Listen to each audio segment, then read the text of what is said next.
Halo teman-teman semua, kembali lagi bersama Adinda di channel Batas Kisah. Semoga teman-teman Batas Kisah sehat selalu ya. Nah, sekarang kita akan melanjutkan kisah yang masih bersambung sebelumnya dengan judul Mengulang Kisah Masa Lalu. Kalau teman-teman Batas Kisah belum nonton episode sebelumnya, Adinda sudah mencantumkan linknya di deskripsi video ini ya. Yuk simak ceritanya sampai selesai.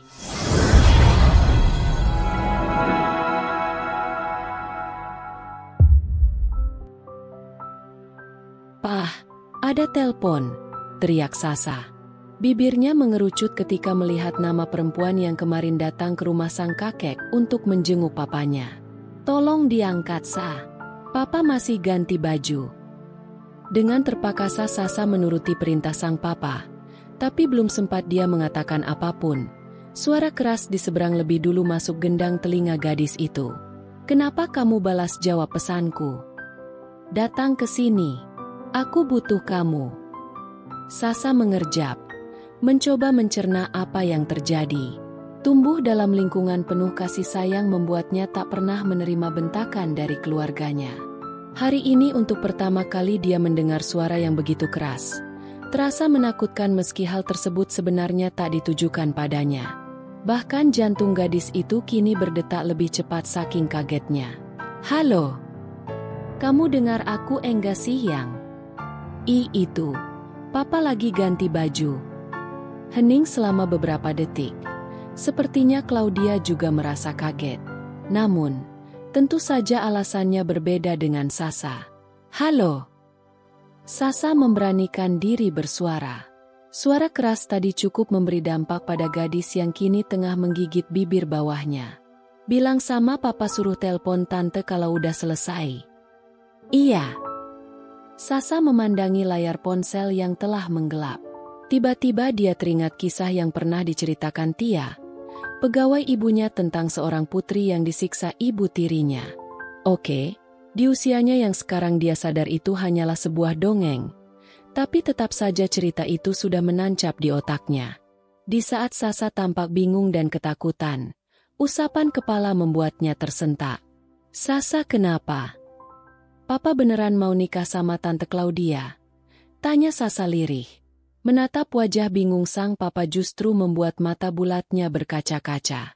Melihat keanehan putrinya, Bian sontak menekuk kaki menjadikannya tumpuan tubuh agar bisa sejajar dengan tinggi Sasa. "Ada apa? Papa mau nikah sama Tante Claudia?" Kali ini pernyataanlah yang keluar dari bibir tipis Sasa, disertai air mata yang mengalir membasahi pipi.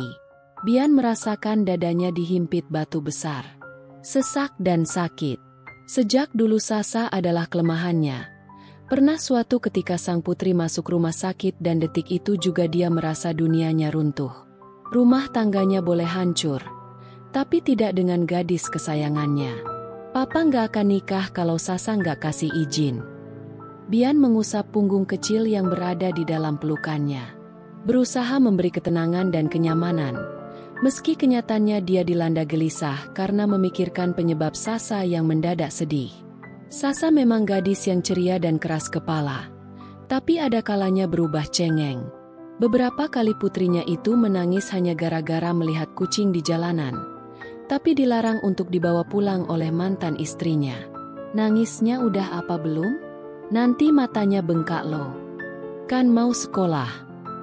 Bian tersenyum merasakan sang putri mengangguk dalam pelukannya meski isakan kecil masih terdengar. "Berangkat sebentar lagi, kan?" Pertanyaan Bian lagi-lagi hanya dijawab anggukan oleh Sasa. Namun, kali ini gadis itu telah melepaskan pelukan, membuat Bian langsung mengusap pipi yang basah akibat air mata itu. Lantas pria itu menggeleng melihat kehadiran kakak dan iparnya yang baru saja pulang dari membeli bubur ayam. Dia sedang tak ingin menjawab pertanyaan apapun. "Makan dulu, ya. Itu Tante bila udah pulang." Dengan menggandeng tangan kecil Sasa, Bian bersyukur pasangan suami istri yang sudah duduk di meja makan itu bisa bekerja sama. Keduanya bersikap biasa. Bahkan Rendra telah berhasil menciptakan senyum di bibir Sasa dengan guyonan recehnya. Sarapan itu berlangsung dengan hangat sebelum suara ponsel Bian yang terletak di atas meja terdengar nyaring. Papa angkat dulu. Ya. Untuk sesaat dia bisa melihat ekspresi Sasa yang berubah sedih dan kesal. Tapi dia tak sempat memikirkannya lebih jauh karena dering ponselnya tak kunjung berhenti. Ada apa? Bian mengambil bingkai foto yang terletak di atas bufet yang terletak di ruang tamu. Otomatis kedua sudut bibirnya menyunggingkan senyum. Sasa yang saat itu masih berusia 3 tahun tampak menggemaskan dengan baju berwarna pink yang bawahnya mengembang. Dia ingat potret tersebut diambil saat acara ulang tahun putrinya. Kenapa kamu enggak telpon aku? Apa jangan-jangan anak kamu itu enggak ngasih tahu kalau tadi aku telpon? Dicecar seperti tentu saja membuat Bian kebingungan. Tapi setelah otaknya bisa berpikir jernih, kalimat terakhirlah yang paling diingatnya. Kamu ngomong apa sama Sasa? Desisnya mulai menebak perubahan sikap sang putri. Maksudnya? Jawab aja. Aku cuma nyuruh dia ngasih tahu kamu suruh telpon aku. Taunya enggak disampaikan sama anak itu. Bian mengurut pelipisnya mendengar Claudia balik meluapkan kekesalannya. Bisa saja dia menyerang balik kalimat perempuan itu. Tapi bertengkar di pagi hari bukanlah pilihan baik. Apalagi dia harus mengantar Sasa sekolah sebentar lagi. Apa yang sebenarnya terjadi? Jika hanya itu yang dikatakan Claudia, kenapa Sasa sampai menangis? Di tengah kebingungan yang melanda, suara panggilan dari sang putri membuatnya menoleh. Ayo berangkat, Pak. Nanti Sasa telat. Iya sebentar ya. Tolong ambilkan tas papa. Begitu Sasa hilang dari pandangannya, dia kembali memberi atensi pada perempuan sedang melakukan panggilan telepon dengannya. Nanti aku hubungi lagi. Bian tak memberi kekasihnya kesempatan bicara, sebab setelah kalimat terakhir itu keluar dari bibirnya, dia langsung mematikan panggilan. Mengubah ekspresi kesalnya menjadi penuh senyum ketika menyadari kehadiran sang putri. Dia mengulurkan tangan. Lantas menggandeng tangan kecil Sasa. Udah pamit om sama tante? Udah. Oke, ayo berangkat. Baru saja ayah dan anak tersebut sampai di luar, dering ponsel Bian kembali terdengar. Nggak diangkat, Pah. Bian melirik benda pipih yang berada di saku kemejanya, lalu menggeleng. Bisa saja dia mematikan panggilan itu. Tapi konsekuensinya Claudia pasti mengamuk. Sekali lagi dia sedang malas berdebat di pagi hari. Kenapa ponselnya tadi tidak dia ganti menjadi mode silent lagi? Bunyi lagi, Pah. Bertepatan dengan Sasa yang melepaskan genggaman tangan mereka, nama gadis itu dipanggil dengan keras dari arah depan. Aca! Balasnya tak kalah kencang. Lantas beralih menatap papanya. Papa angkat telepon dulu aja. Sasa mau ke sana. Tanpa menunggu izin sang papa, Sasa bergegas berlari ke arah sahabatnya yang kini telah berdiri di depan gerbang. Sementara itu Bian tersenyum kecil melihat interaksi tersebut. Sebelum mengangkat panggilan perempuan yang tak menyerah untuk menghubunginya berkali-kali. Aku sudah bel. Papa kritis yang. Aku takut. Bian terdiam selama beberapa saat. Tidak menyela Claudia yang terus menyuarakan kekhawatirannya. Aku kesana sebentar lagi. Jangan khawatir. Memandang ke depan guna memastikan sang putri dalam keadaan aman, dia kemudian berlari ke dalam rumah. Bermaksud meminta bantuan kakaknya untuk mengantar Sasa. Selesai dengan urusan tersebut, dia lantas menghubungi asistennya untuk memberitahu jika hari ini dia terlambat masuk kantor. Sasa! Panggilnya selepas meletakkan ponsel dalam saku. Sasa diantar Om Rendra ya hari ini. Nggak apa-apa kan? Papa mau ke rumah sakit. Tadi Tante Claudia bilang papanya sakit. Maaf Sasa lupa bilang. Bian mengusap kepala sang putri. Iya, nggak apa-apa. Jadi sekarang Sasa diantar Om dulu ya. Keningnya berkerut saat mendapat jawaban sebuah gelengan. Apakah Sasa akan menolak? Di saat Bian memikirkan cara bagaimana menangani hal ini, ucapan yang keluar dari bibir sang putri sontak membuatnya terkejut. Gadis kecil itu berkata akan berangkat bersama tetangga mereka. Diantar Om saja ya. bujuknya. Sama Aca barusan ditawari. Boleh ya, Pak? Sasa juga pernah pulang bareng Aca. Diantar sama Om Ardan. Om Ardan. Papanya Aca.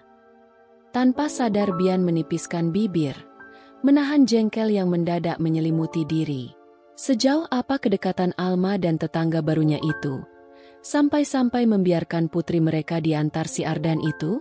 Itu Om Ardan. Bian mengikuti arah yang ditunjuk putrinya, pada seorang laki-laki yang baru kali ini dilihatnya. Orang tua pria itu baru beberapa bulan pindah ke kompleks ini. Disusul pasangan ayah dan anak itu beberapa hari lalu. Lantas dia yang jarang berada di rumah tentu saja tak terlalu kenal. Dengan terpaksa dia menarik kedua sudut bibirnya. Kala pria berkacamata itu tersenyum, menyapa dirinya. Belum juga kekesalannya mereda, tangan Sasa lebih dulu menariknya. Aca, Om Ardan, ini papaku. Perasaan dongkol Bian perlahan luruh, mendengar Sasa memperkenalkannya dengan bangga. Seolah dia adalah manusia yang sangat berarti untuk gadis itu. Setelah perkenalan diri secara singkat, tak ada basa-basi di antara pria dewasa tersebut. Keduanya justru sibuk memerhatikan putri mereka yang tengah berbisik-bisik. Aca lah yang pertama-pertama memecah keheningan. Papa, tadi aku ngajak Sasa berangkat bareng. Terus katanya dia mau. Gak apa-apa kan? Bian mengerjap. Jadi hal ini yang dibicarakan Sasa dengan berbisik-bisik? Sebenarnya saya sudah meminta Sasa berangkat sama omnya. Ujarnya mencegah pria di depannya berpikir dia tak mau mengantar sang putri. Iya kan, Sa? Sama Om Rendra saja, ya? Enggak enak nanti Om Ardannya repot. Tidak apa-apa, biar Sasa bareng saya saja. Lagi pula Sasa anak yang baik dan manis. Enggak pernah merepotkan sama sekali. Papa. Menghela napas panjang. Apalagi yang bisa Bian lakukan selain mengangguk supaya wajah penuh harap sang putri berganti senyuman manis. Lagi pula mana tega dia melihat mata yang biasanya penuh binar tersebut menjadi berkaca-kaca. Terima kasih, Papa. Bian membalas pelukan anaknya. Setelahnya mengucapkan satu kalimat pada pria di depannya. Titip Sasa, Mas. Tenang saja, saya akan menjaga Sasa dengan baik. Kalimat yang wajar sebenarnya, tapi di telinga Bian yang sedang dalam mode sensitif perkataan tersebut seakan menegaskan jika tetangganya bersedia menggantikan posisinya menjaga Sasa. Belum lagi bagaimana cara putrinya dan pria berkacamata itu berbagi senyum, menyebabkan pening seketika melanda. Oh, Bian sangat benci kondisi ini. Dia tidak siap dan tak akan pernah siap posisinya digantikan oleh orang lain. Terkadang perlu pematik dalam hidup, untuk membuat kita menyadari bahwa hati ternyata belum menerima sesuatu yang kita yakini itu adalah hal terbaik. Kurang lebih itulah yang dirasakan Alma saat ini. Mendengar sang putri yang akhirnya mengatakan tak masalah jika Bian menikah lagi, menimbulkan keresahan tersendiri di sudut hatinya. Banyak ketakutan yang mendadak muncul. Salah satunya adalah bagaimana jika suatu saat Sasa akan lebih dekat dengan ibu tirinya? Ketika pertama kali mendengar mantan suaminya punya kekasih dia biasa saja. Pun saat pria itu berkata akan menikah tak ada yang aneh dengan hatinya. Tanpa dia sadari ketenangannya itu disebabkan penolakan sang putri pada Claudia. Menghela napas tak kentara, Alma berusaha menghilangkan perasaan aneh tersebut. Tidak, dia tidak boleh terganggu dengan berita ini. Alma yang tak peduli dengan kehidupan asmara mantan suami, harus dia hidupkan kembali. Sasa beneran enggak apa-apa kalau papa nikah lagi? Tanyanya setelah beberapa detik diam. Sibuk berperang dengan dirinya sendiri. Iya. Menaikkan salah satu alisnya. Alma merasa ada yang salah dengan cara sang putri menjawab pertanyaannya. Lihatlah. Sasa sibuk menatap ke arah lain seolah ada sesuatu yang disembunyikan. Sasa mau cerita sesuatu sama mama? Enggak. Meletakkan sendok di atas piring kosong yang tadi berisi nasi, sayur sop, serta tempe goreng kini Alma fokus menatap sang putri. Sasa tahu kan kalau mama itu percaya banget sama Sasa. Sebagai gadis yang akan beranjak remaja, Dia tahu ada beberapa rahasia yang ingin Sasa simpan sendiri. Dia mencoba memahami itu, tak mau memaksa hingga akhirnya membuat Sasa tidak nyaman. Toh, pada akhirnya sang putri pasti bercerita apa yang selama ini disimpan. Iya, Sasa nggak bakal berbuat aneh-aneh. Alma bersyukur pertanyaan berupa penegasan supaya Sasa lebih hati-hati dalam bersikap dapat dipahami dengan baik. Sasa cuci piring dulu ya. Mama mau siap-siap. Oke. Senyum lebar terkembang di bibir Alma. Tidak sia-sia perjuangannya mempertahankan prinsip dalam mendidik Sasa. Di umur yang menginjak 10 tahun putrinya sudah mandiri. Mampu membantunya melakukan beberapa pekerjaan rumah. Tak mudah memang, karena dia membiasakan Sasa mandiri semenjak kecil. Maka dulu banyak pertentangan yang terjadi terutama dari mantan mertuanya. Seperti yang sudah-sudah, perpisahannya dan Bian menjadi alasan terbesar yang menjadikan rasa kasihan pada Sasa teramat besar. Untung saja ada Bila yang membantu memberi pengertian pada mantan mertuanya. Sehingga tak ada lagi intervensi yang dia terima. Ya, walaupun jika sedang menginap di sana maka Sasa akan diperlakukan seperti seorang tuan putri. Bersyukur Sasa bisa diberi pengertian, jadi tak pernah membandingkan perlakuan orang dewasa di sekitarnya. Anak gadisnya masih tetap bersemangat mengerjakan pekerjaan rumah. Memasuki kamar, dia bergegas memakai penutup kepala dilanjutkan mengambil tas yang terletak di belakang pintu. Namun, ketika tangannya hendak meraih knop ponselnya lebih dulu berdering. Ada apa Mbok? Tanyanya lirih setelah mengeluarkan ponsel dari tas dan mengucapkan salam. Perasaannya mendadak tidak enak saat orang di seberang sana bukannya menjawab malah terdengar menarik napas panjang. Mbok Yanti. Bapak masuk rumah sakit, Mbak. Alma menutup mulutnya menggunakan tangan sebagai refleks atas berita yang baru saja didapatkannya.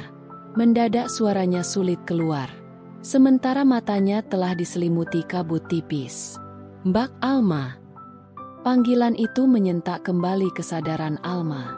Kenapa? Mbok? Terus sekarang gimana kondisi Papa? Kok bisa Papa masuk rumah sakit? Darah tinggi. Sekarang udah stabil Mbak. Tidak ada yang perlu dikhawatirkan. Bapak hanya perlu banyak istirahat. Tanpa sadar Alma menghela napas lega. Setelah tadi dadanya terasa begitu sesak seolah tengah diikat dengan kencang. Sudah dari 2 hari lalu. Maaf baru memberitahu Mbak Alma hari ini. Karena situasinya tidak memungkinkan. Karena semua menginap di sini sejak Bapak masuk rumah sakit. Alma mengusap pipinya yang basah sembari menarik napas panjang. Nggak apa-apa Mbok. Saya ngerti. Mbak Alma tidak pulang. Jelas terdengar keraguan pada pertanyaan itu. Dan Alma sangat memahami kenapa asisten rumah tangga ayahnya mengucapkan itu dengan hati-hati. Aku doain Papa dari sini saja Mbok. Tolong kabari aku kalau ada sesuatu sama ayah ya. Ucapan terima kasih adalah kata terakhir yang Alma ucapkan sebelum menutup panggilan. Meskipun ingin melihat kondisi ayahnya secara langsung, dia meyakinkan diri bahwa keputusannya adalah yang terbaik. Toh, dia tak diinginkan hadir di sana. Buktinya belum ada yang menghubungi dirinya padahal sudah 2 hari sang ayah dirawat. Mam. Alma menarik kedua sudut bibirnya sebelum membuka pintu. Sasa tak boleh melihatnya bersedih. Mama, kok lama? Melihat gadis di depannya cemberut. Bukannya merasa bersalah Alma justru gemas hingga langsung memeluk sang putri. Tak peduli dengan protes yang didapat. Dia justru semakin mengeratkan dekapan. Ah, begini saja bebannya terasa lebih ringan. Sasa adalah obatnya. Tak bisa dia bayangkan bagaimana melewati kesulitan hidup tanpa sang anak. Mengekori Sasa yang berjalan terlebih dulu, Alma mengobrak-abrik tasnya, demi menemukan kunci sepeda yang belum sempat dia siapkan, gara-gara menerima panggilan tadi. Masih sibuk dengan kegiatannya. Suara klakson mobil membuatnya tersentak. Matanya menyipit mendapati mobil SUV berwarna hitam berhenti di depan rumahnya. Disusul munculnya sepasang ayah dan anak dari dalam kendaraan tersebut. Acha. Sebagai bentuk sopan santun tentu saja Alma melangkah menuju gerbang untuk menyambut tamunya. walaupun barang yang dia cari belum ketemu. Pagi, Aca. Matanya beralih menatap pria dewasa yang tampak berwibawa dengan kacamatanya. Pagi Mas. Dari mana ini? Dari beli bubur ayam. Mama keluar kota. Jadi nggak ada yang masak. Terus Aca maunya yang depan komplek. Alma memberi senyum tipis sebagai jawaban. Rasanya masih canggung berinteraksi dengan pria yang dulunya tinggal di perumahan sebelah. Apalagi penyebabnya jika bukan penolakan yang pernah dia berikan. Selain belum siap, dia juga tidak merasakan apapun pada laki-laki berkacamata itu. Padahal keseriusanlah yang ditawarkan, tapi dia tetap tidak tertarik. Sasa biar berangkat sama saya saja. Tidak usah Mas, ini saya udah siap kok. Tinggal berangkat saja. Kami sengaja kesini bukan untuk membeli bubur saja. Tapi karena Aca bilang mau jemput Sasa. Udah tidak apa-apa. Lumayan kan waktu buat ngantar Sasa bisa digunakan untuk mengurus pekerjaan. Alma mengikuti arah pandang pria di depannya. Terlihat jelas beberapa kain goni berada di teras rumahnya. Barang dagangan tersebut memang baru sampai semalam. Jadi belum sempat dia bongkar. Apa tidak merepotkan Mas? Sama sekali tidak repot. Saya malah senang bisa bantu kamu. Kalimat itu menyiratkan sesuatu yang dipahami Alma, tapi perempuan itu memilih pura-pura tidak mengerti. Jadi alih-alih menanggapi, dia meminta agar mereka segera berangkat. Kendaraan yang membawa putrinya tak tampak lagi setelah berbelok menuju jalan raya. Namun, niatnya kembali masuk rumah terpaksa diurungkan karena kini ada mobil lain yang berhenti di depannya. Sasa mana Al? Baru saja berangkat. Bareng Aca barusan. Jawab Alma. Dia tersenyum tipis pada teman sekolahnya yang duduk di bangku pengemudi. Lantas melambaikan tangan begitu mobil berjalan menjauh. Meninggalkannya bersama sosok yang entah kenapa menunjukkan raut datar. Jadi kamu biarin Sasa diantar orang asing. Dia papanya Aca, bukan orang asing. Jawab Alma tanpa melihat orang yang duduk di sampingnya dengan meja kecil sebagai pemisah. Bagiku dia orang asing, karena bukan keluarga kita. Itu kan bagi kamu. Bagiku bukan. Balas Alma tak mau kalah. Meskipun begitu dia tak menaikkan nada suaranya. Sadar jika perumahan yang dia tempati terlalu padat. Dalam artian jarak rumah satu dengan lainnya sangat mepet.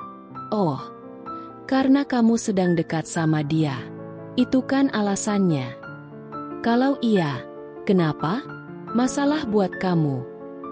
Alma yang suasana hatinya buruk karena sejak pagi karena harus menerima kabar tidak mengenakan. Akhirnya terpancing amarahnya oleh sindiran Bian. Kamu enggak bisa seenaknya begitu memasukkan orang baru di kehidupan Sasa. Alma mendengkus kencang. Dia tatap sengit laki-laki yang juga tengah memandangnya. Kenapa nggak bisa? Sedangkan kamu udah bawa Claudia dan kehidupan Sasa. Mengangkat tangannya ketika lawan bicara akan menyela. Alma kembali mengeluarkan suara. Aku punya kabar bagus untuk kamu. Selamat Sasa udah mau nerima keberadaan Claudia. Dan tak keberatan kalau kalian menikah. Apa? Tak ada lagi yang perlu kita bicarakan kan? Silakan pulang. Banyak pekerjaan yang harus aku lakukan. Mengangkat wadah plastik yang terletak di atas meja, sebuah benda yang menjadi alasan kedatangan laki-laki di sampingnya. Nanti aku bakal bilang makasih langsung sama tante. Ujarnya membawa pergi ayam kecap kesukaan Sasa yang dibuatkan mantan mertuanya. Memasuki kamar setelah mengunci pintu depan. Dia tak peduli dengan apa yang terjadi pada pria yang terdiam di teras rumahnya. Pikirannya kacau. Bahkan dadanya seolah dihimpit benda besar hingga menciptakan rasa sesak yang menyakitkan. Kenapa hanya hidupmu yang lancar, sementara diriku berantakan? Alma mengusap kasar pipinya berulang kali, dan tangan satunya digunakan untuk meremas bagian depan kerudungnya. Mencoba mengeluarkan sesak yang ada. Isakannya semakin keras seiring dengan rasa sakit yang enggan menyingkir. Untuk pertama kalinya semenjak perceraian Alma merasa iri dengan kehidupan mantan suaminya. Udah bagus ini, bisa langsung kamu kirim. Bian melepaskan kacamatanya setelah melihat hasil revisi karyawannya. Iklan minuman ringan yang nantinya akan diposting di media sosial. Setelah ini saya boleh pulang kan, Mas? Menatap jam tangan di pergelangan tangannya, Bian kemudian mengangguk pelan. Sudah lewat 2 jam dari waktu normal orang-orang pulang kerja. Tidak mungkin dia memaksa karyawannya untuk lembur lagi setelah kemarin mereka pulang hampir jam 9. Merenggangkan otot bahu yang terasa kaku sebelum keluar, dia lantas meraih ponsel untuk mengabari sahabatnya jika dirinya akan segera datang. Dia tersenyum kecil ketika tanpa sengaja melihat potret Sasa yang terletak di atas meja. Kabar mengenai putrinya, yang merestui hubungannya dengan Claudia belum dia tanyakan langsung, mengingat kesibukan yang tak kunjung usai. Dia memang setiap hari menghubungi Sasa, tapi rasanya untuk masalah sepenting ini lebih baik bicara secara langsung. Selain itu dia ingin mengetahui apakah sang putri benar-benar serius dari raut wajahnya. Sasa adalah dunianya. Karena itu dia tak mau membuat gadis kecilnya sedih. Dia telah melakukan kesalahan, karena mementingkan diri sendiri dengan memutuskan membawa hubungannya bersama Claudia ke jenjang lebih serius tanpa memberitahu sang putri lebih dulu. Dan kini dirinya tak mau mengulang kesalahan sama. Tak ada pernikahan tanpa persetujuan Sasa. Oh, tentu saja keputusannya itu menyebabkan Claudia mengamuk. Namun, mau bagaimana lagi dia adalah seorang ayah yang harus bertanggung jawab pada sang putri. Aku takut. Bagaimana kalau papa pergi? Bian menatap perempuan di sampingnya.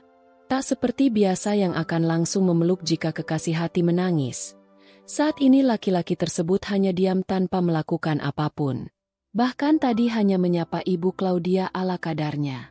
Pikirannya masih tertuju pada tangisan sang putri dan juga sosok pria asing yang berbaik hati mengantarkan Sasa. Namun, di matanya hal itu bukan perbuatan baik melainkan hanya akal-akalan agar bisa dekat dengan mantan istrinya. Dasar buaya. Kembali pada persoalan Sasa, dia juga belum bisa meminta penjelasan dari sisi Claudia, mengingat kondisi yang tidak memungkinkan. Ayah perempuan itu masih diicu setelah mendapat serangan jantung. Beberapa menit berlalu hanya suara tangis Claudia yang menemani mereka, hingga kemudian terdengar langkah kaki mendekat menyebabkan pasangan kekasih tersebut sontak mendongak. Mama. Bian ikut berdiri seperti kekasihnya, tapi tak beranjak sedikit pun. Dia masih diam sembari memperhatikan 2 perempuan di depannya berpelukan. Saling menguatkan. Keningnya mengernyit kala tiba-tiba Mama Claudia menatapnya tajam. Hal yang menyebabkan perasaannya langsung tak tenang. Kamu sudah tahu sendiri kan kondisi Papa Claudia? Jadi kapan kamu akan menikahi anak tante? Bian menahan bibirnya supaya tidak berdecak. Bagaimanapun perempuan yang baru saja menembaknya dengan pertanyaan tanpa basa-basi tersebut berusia jauh di atasnya. Saya rasa ini bukan waktu yang tepat untuk membahas masalah ini, Tante. Apa Mama bilang? Pria ini tidak serius sekali sama kamu. Menoleh ke sekitar, Bian menghela napas karena mereka telah menjadi pusat perhatian. Taman yang teduh sebab banyak pepohonan rindang menjadikan tempat yang cocok untuk para keluarga pasien melakukan sarapan. Tante, lebih baik kita bicarakan ini lain waktu. Bian mengabaikan kekesalannya meski jari telunjuk dengan cincin emas yang melingkarinya itu masih teracung tepat di depan wajah. Ini tempat umum. Tidak enak rasanya. Mengganggu yang lain. Banyak alasan. Bilang saja kamu tidak mau menikahi anak saya. Mama udah. Claudia menarik tangan mamanya. Namun, sebelum pergi dia sempat berpesan agar Bian menunggunya di mobil. Lantas sekarang inilah yang terjadi. Bapak satu anak tersebut duduk di belakang kemudi sembari menyandarkan punggung pada jok. Matanya terpejam seolah menyiapkan diri dengan apa yang akan terjadi. Tak sampai 10 menit. Pintu mobilnya terbuka disusul bunyi berdebum yang kuat karena Claudia sepertinya menggunakan kekuatan penuh untuk menutup pintu.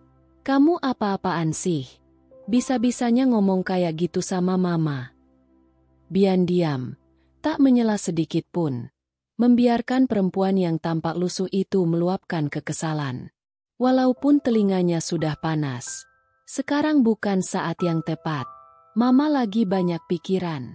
Malah kamu juga ikut menyulut masalah. Aku. Bian menggeleng tak habis pikir. Mama kamu yang lebih dulu bahas pernikahan di saat yang gak tepat. Bukan aku. Meskipun begitu, kamu gak seharusnya menyela ucapan mama. Oke, aku minta maaf. Tak ingin memperpanjang perdebatan. Itulah alasan yang mendasari kata maaf keluar dari bibir Bian. Belum lagi mengingat dia harus segera berangkat kerja. Kamu itu sebenarnya mau gak nikah sama aku? Astaga! Bian ingin sekali membenturkan kepalanya ke setir saat ini juga. Apa sebenarnya yang diinginkan perempuan itu? Belum ada 5 menit dia disalahkan karena membahas pernikahan. Sekarang malah Claudia kembali mengeluarkan topik yang sama padahal dia sudah meminta maaf. Sepertinya kita perlu memikirkan ulang rencana itu. Suara kulit yang beradu memenuhi mobil, berkat tamparan keras Claudia di pipi kanan Bian. Napas perempuan itu bahkan sampai memburu dengan tangan yang terkepal erat. Sementara matanya telah berkaca, dan dalam satu kedipan perlahan air matanya terjatuh. Bagaimana dengan Bian? Laki-laki itu seolah kehilangan akal, sampai-sampai kesulitan mencerna apa yang terjadi. Hal yang dilakukannya hanya memegang pipi sembari mengusapnya pelan karena rasa perih mulai menyerang. Kamu brengsek. Bian sadar dia bukanlah laki-laki suci. Ada kesalahan yang pernah dilakukannya sebagai manusia biasa. Namun, saat ini untuk pertama kalinya dia mendapat perlakuan mencengangkan dari seorang perempuan. Sehebat apapun pertengkarannya dengan Alma dulu, tak pernah sekalipun ada kekerasan di dalamnya. Kita bicarakan lain waktu, ujar Bian sambil menahan amarah. Dia tahu dirinya salah, tapi tetap saja harga dirinya hancur karena ucapan dan tindakan Claudia. Jadi kamu gak mau nikah sama aku? Clau! Mengusap kasar wajahnya, Bian menatap putus asa perempuan di sampingnya. Pernikahan sulit terrealisasi saat ini. Lenyap sudah niat Bian untuk membahas perihal keinginannya untuk membatalkan rencana pernikahan di lain waktu. Namun, otaknya terasa mau pecah akibat desakan bertubi-tubi yang diterimanya. Kamu brengsek, maki Claudia untuk kedua kalinya sebelum keluar mobil. Jika Bian tadi merasa tak terima dengan makian Claudia, kini rasanya kata brengsek memang pantas disandangnya. Ketika sang kekasih keluar dengan air mata yang membasahi pipi. Sial!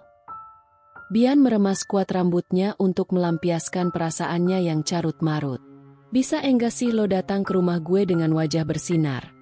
Layaknya matahari bukan suram kayak langit mendung yang nunggu hujan jatuh. Bian memutar bola matanya. Muak, pertanyaan macam apa itu? Bukannya puitis malah absurd. Menjatuhkan bokong pada sofa bed berwarna abu-abu yang menghadap layar datar berukuran 43 inch. Dia meraih kaleng berisi minuman soda lantas membuka dan meneguk isinya hingga menyisakan separuh. Tak banyak berpengaruh memang, tapi minuman dingin itu lumayan bisa mendinginkan hatinya. Kenapa lagi sekarang?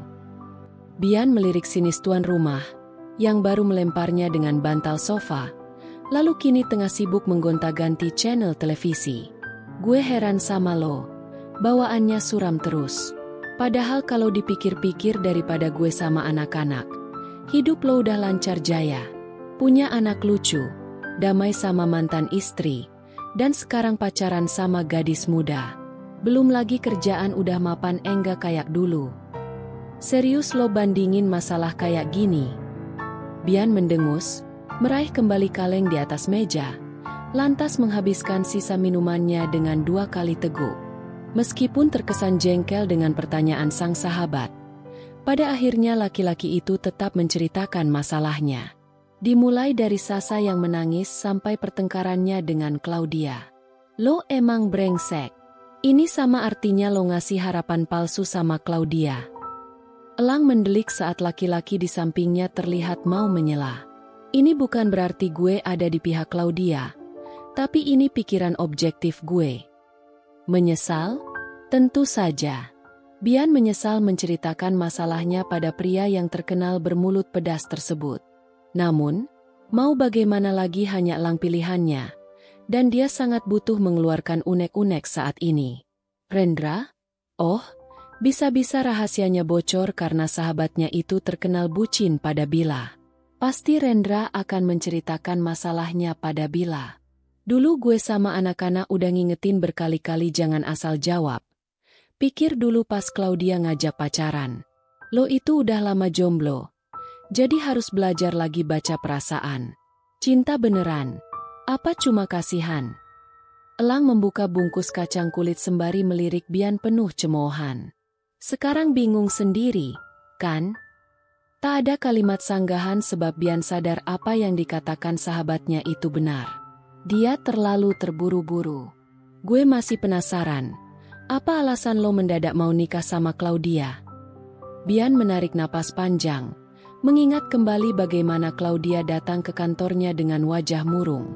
Perempuan itu mengatakan agar mereka segera menikah dengan alasan desakan orang tua.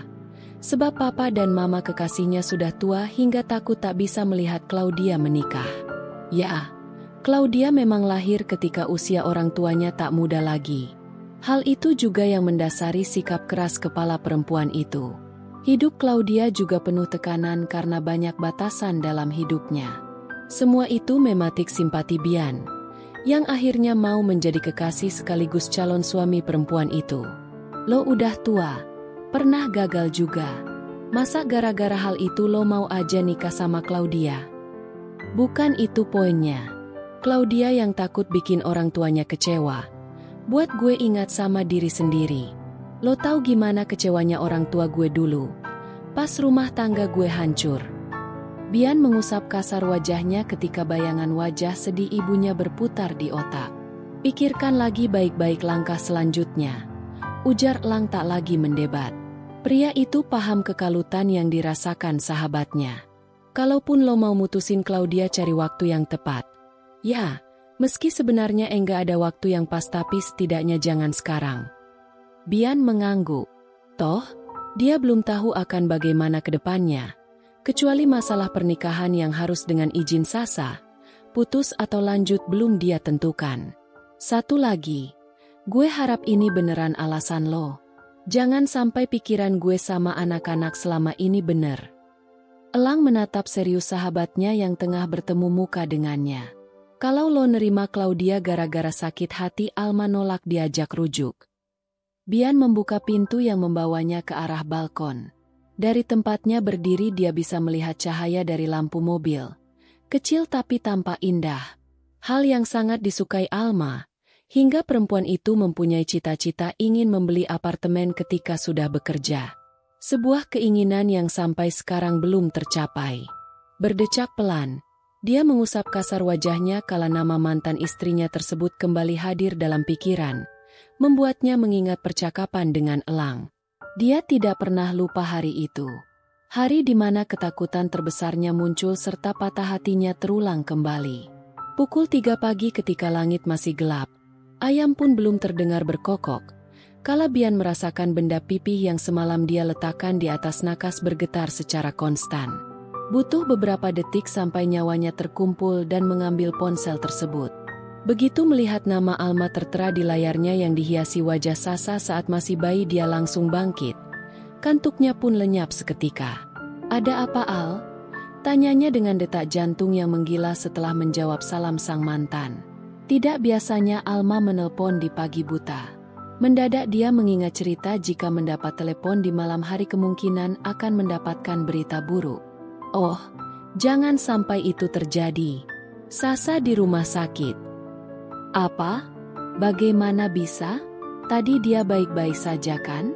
Kirim alamatnya sekarang. Rancau Bian penuh kepanikan. Tanpa menunggu jawaban, dia lalu segera bergegas.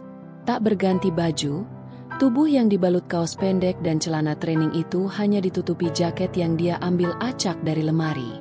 Lagi pula siapa yang bisa memikirkan penampilan dalam kondisi darurat seperti ini? Membuka pintu kamar, dia lantas keluar rumah dengan pelan sebab jika orang tuanya tahu pasti suasana akan semakin panik. Dia berencana memberitahukan kabar ini setelah sampai rumah sakit. Untung saja mobilnya terparkir paling luar sehingga tak perlu menimbulkan keributan terlalu lama. Jarak yang biasanya ditempuh dalam waktu setengah jam, dilalui Bian hanya 15 menit saja. Jalanan yang sepi seolah mendukungnya menyetir layaknya seorang pembalap. Dia langsung berlari menuju ruangan Sasa dirawat setelah menanyakan lokasinya pada petugas. Alma memang mengiriminya pesan lagi saat dia berada di jalan jika sang putri telah dipindahkan dari UGD ke ruang rawat. Kenapa Sasa? Pertanyaan itu sontak diajukan Bian setelah membuka pintu tanpa mengetuk. Napas pria itu masih terengah-engah, menandakan perjuangannya untuk menemui putrinya dengan cepat. Demam berdarah. Kenapa bisa? Kamu gimana sih, Al? Niat untuk mencecar mantan istrinya lebih lanjut urung dia lakukan, karena melihat wajah sembab dan tangan Alma yang tampak bergetar. Hal itu membuatnya yakin Alma sama ketakutan sepertinya. Kamu kesini naik apa? Bian mengusap kepala sang putri penuh kasih sayang. Hatinya tercabik menatap wajah pucat anaknya. Bahkan beberapa kali kening Sasa berkerut seakan tengah menahan sakit yang luar biasa. Sasa tentu saja pernah sakit, tapi tak pernah sampai dirawat. Makanya dia sangat panik saat mendengar kata rumah sakit. Tadi minta tolong tetangga. Aku terlalu panik sampai lupa hubungin kamu. Maaf, ujar Alma menjelaskan dengan lengkap karena tatapan Bian seolah bertanya kenapa tidak menghubungi pria itu. Tetangga? Siapa? Tanya Bian dingin. Ingin sabar. Tapi semua jawaban yang keluar dari bibir Alma sukses menyulut amarahnya. Pak RT yang di depan rumah. Lain kali kamu harus hubungi aku dulu. Keduanya tak mengeluarkan suara lagi. Sibuk memandang gadis yang kini telah tertidur lelap. Mungkin karena merasakan kehadiran orang tuanya. Jarum jam terus berjalan. Tapi belum ada yang beranjak meskipun tak ada pergerakan dari Sasa. Sampai dering ponsel Bian yang memenuhi ruangan membuat keduanya tersentak. Takut hal itu membangunkan sang putri, dia memilih untuk menyingkir ke sudut ruangan dengan mata tak lepas memandangi pasien yang kepalanya tengah diusap dengan lembut oleh Alma. Pemandangan yang selalu berhasil menciptakan luka dan bahagia secara bersamaan. Kamu di mana? Suara keras itu menyebabkan Bian meringis. Ya, salahnya sendiri terlalu sibuk memerhatikan pasangan anak dan ibu di depannya, sampai tak mengecek siapa yang menelpon. Di rumah sakit. Bun. Sasa sakit. Apa kamu bilang? Sasa sakit. Bian memijat pelipisnya saat mendengar omelan dari seberang sana, disusul suara ayah dan kakaknya. Tak banyak kata yang diucapkannya. Tapi dia menegaskan agar tidak terlalu khawatir dan menyebutkan tempat sang putri dirawat. Bunda nelpon, ujarnya setelah kembali ke posisi semula. Pasti mereka panik ya? Mengangguk pelan, Bian memilih jujur. Lagi pula akan aneh jika bilang tidak mengingat Sasa adalah cucu kesayangan orang tuanya. Aku ke musola dulu, setelah itu gantian kamu. Aku libur. Oh. Oke. Bian mengusap tengkuknya. Salah tingkah. Sudah lama dia tak mendengar Alma mengatakan itu. Jadi rasanya sungguh aneh. Namun, satu yang pasti cara perempuan itu mengatakannya masih sama seperti dulu. Malu-malu disertai pipi yang berubah kemerahan. Bahkan seingatnya, telinga Alma pun akan menjadi merah jika malu hal yang tidak bisa dilihatnya lagi. Sebab 1 tahun pasca bercerai, mantan istrinya telah mengubah penampilan menjadi lebih tertutup. Berjalan perlahan di koridor rumah sakit yang masih sepi, Bian mengumpulkan keberanian untuk mengutarakan niat yang telah dipendamnya selama ini. Jujur ragu itu masih ada, tapi melihat keadaan Sasa membuatnya membuang perasaan itu. Dia akan membuat Sasa bahagia dengan mewujudkan keinginan yang kemarin diutarakan oleh gadisnya. Sarapan dulu. Bian meletakkan bungkusan nasi uduk yang dibelinya di depan rumah sakit setelah menyelesaikan kewajiban.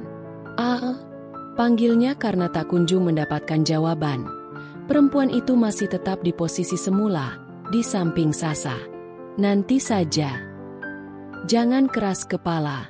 Al, kita harus sehat biar bisa jaga Sasa. Senyum kecil tercipta di bibir Bian kala ucapannya dituruti. Rasanya dia sudah lupa kapan mereka makan berdua seperti ini. Sepertinya 10 tahun lalu karena sekarang jika makan di luar pasti ada Sasa di antara mereka. Itu pun sangat jarang. Selama ini jika tidak terpaksa, Alma mana mau ikut jalan bersamanya dan Sasa di luar jadwal sebulan sekali yang mereka sepakati. Lagi pula mana mungkin mantan istrinya itu mau berduaan dengannya. Kadang dia merasa seperti kuman jika mengingat cara Alma menghindarinya. Bisa kita bicara? Bian mencegah niat Alma untuk berdiri. Walau terlihat keberatan, dia lega perempuan itu masih duduk di tempatnya dengan kantong plastik berisi sampah yang tak jadi dibuang. Ada apa? Tolong jangan lama-lama karena aku mengambil barang milik Sasa. Mumpung ada kamu di sini. Bukankah ini merepotkan? Mencoba bersikap tenang demi menutupi perasaannya yang bergejolak, Bian lantas menghabiskan air mineralnya yang tinggal setengah. Ya, karena kita tinggal terpisah kalau ada apa-apa sama Sasa jadi kesulitan ngaturnya. Ujarnya belepotan. Kemampuan merangkai katanya mendadak lenyap. Terus, kamu mau kita tinggal bersama? Kamu sehat? Bukan, desis Bian. Dia sadar pemilihan katanya tadi sangatlah aneh. Tapi sesulit itukah Alma menangkap maksudnya? Ayo kita rujuk. Alma mengerjap. Terlihat jelas tidak menyangka mendapat ajakan seperti itu. Mengulas senyum tipis, dia berusaha membalas tatapan laki-laki di depannya. Sepertinya efek panik bikin kamu jadi halusinasi. Lebih baik kamu pulang saja, biar perlengkapan Sasa nanti diantar sama Tia. Alma berdiri, malas mendengarkan omong kosong mantan suaminya lebih lanjut. Ya, omong kosong. 10 tahun berlalu dan Bian baru mengajak rujuk sekarang. Rasanya mustahil laki-laki menyimpan perasaan padanya begitu lama. Jadi kemungkinan ada alasan di balik keinginan itu. Tapi dia tak mau repot-repot memikirkannya. Dia tidak mau benteng yang telah dibangun sekokoh mungkin dirusak dengan mudah oleh Bian. Dirinya hanya tak yakin bisa kembali bangkit jika hancur sekali lagi. Selain itu, ada hal yang membuat mereka sulit bersatu seperti dulu. Aku serius. Apa kamu nggak mikirin Sasa? Jangan denial. Kamu selama ini pasti pahamkan kalau Sasa ingin kita kembali bersama. Alma berbalik. Tatapannya tajam. Namun, dia berusaha mengontrol suaranya agar tak naik 1 oktav. Ada Sasa yang tertidur.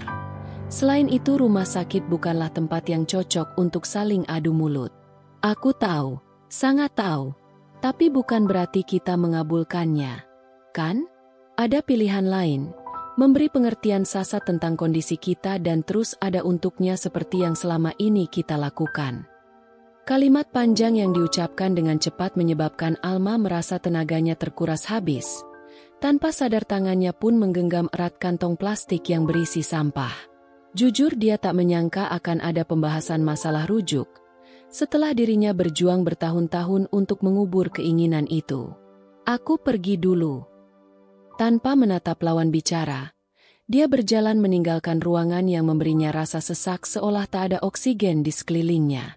Jika tadi karena memikirkan kesehatan Sasa, kini alasan lainlah yang menjadi penyebabnya. Sementara Bian tak sekalipun mengalihkan tatap pada pintu yang telah tertutup meski pelakunya telah pergi beberapa menit lalu. Entah apa yang laki-laki itu pikirkan. Sampai suara erangan kecil Sasa membuat dia mengusap kasar wajahnya dan bergegas mendekati ranjang putrinya. Mau! Bian tersentak. Memori masa lalunya buyar. Namun, sedetik kemudian kembali mengontrol mimik wajahnya menjadi biasa saja. Lo sengaja. Kekahan laki-laki di sampingnya membenarkan dugaan Bian. Jika sang sahabat memang sengaja menggodanya. Memutar bola malas kala kepulan asap mendekatinya. Tangannya bergerak menghalau meski tak menimbulkan efek apa-apa. Ya, karena elang merokok di dekatnya. Gue enggak nyangka lo bisa berhenti. Sasa hebat banget ya. Bian mengangguk kecil, membenarkan perkataan sahabatnya. Dia pernah kecanduan rokok berat. Hal yang terjadi setelah perceraiannya terjadi. Namun, semua itu sontak berhenti. Saat sang putri memergokinya merokok, Lalu sambil menangis kencang Sasa memintanya berhenti karena takut dia sakit. Ah, gadis manisnya memang selembut itu. Jadi, beneran milih Sasa daripada Claudia? Bukannya takut, Elang justru tertawa melihat tatap tajam si tamu tak diundangnya. Lagian lo juga gegabah. Abis patah hati langsung iya aja pas Claudia nembak. Gue enggak patah hati. Elak Bian. Gue ngajak Alma rujuk karena Sasa. Elang mengangguk, mencemooh ucapan yang penuh kepalsuan tersebut. Kita sahabatan enggak 1 atau 2 tahun. Jadi gue sama anak-anak itu tahu gimana perasaan lo sebenarnya. Oke lah, Sasa emang turut andil. Tapi ada alasan lain kan? Menepuk punggung sahabatnya berulang kali, Elang menampilkan raut prihatin. Pantes aja lo ditolak. Bukannya bilang suka malah Sasa dijadiin alasan. Terus aja gedein gengsi. Hei! Baru saja Bian akan memukul laki-laki bermulut lancip itu. Sayangnya Elang kabur lebih dulu. Mengejar pun percuma karena si pemilik apartemen telah masuk kamar. Dan dia berani bertaruh jika pintunya dikunci. Elang, sialan. Bersambung, terima kasih teman-teman Batas Kisah. Mohon maaf jika Adinda ada kekurangan dalam membacakan ceritanya. Semoga teman-teman semua bisa terhibur dengan cerita yang Adinda bawakannya. Oh iya, jika teman-teman Batas Kisah menginginkan kelanjutan dari cerita ini, jangan lupa subscribe, like dan bisa bantu komen di bawah ya, agar Adinda lebih semangat untuk menghadirkan kelanjutan cerita yang menarik berikutnya. Sampai ketemu lagi di episode berikutnya ya. Sekian dan terima kasih.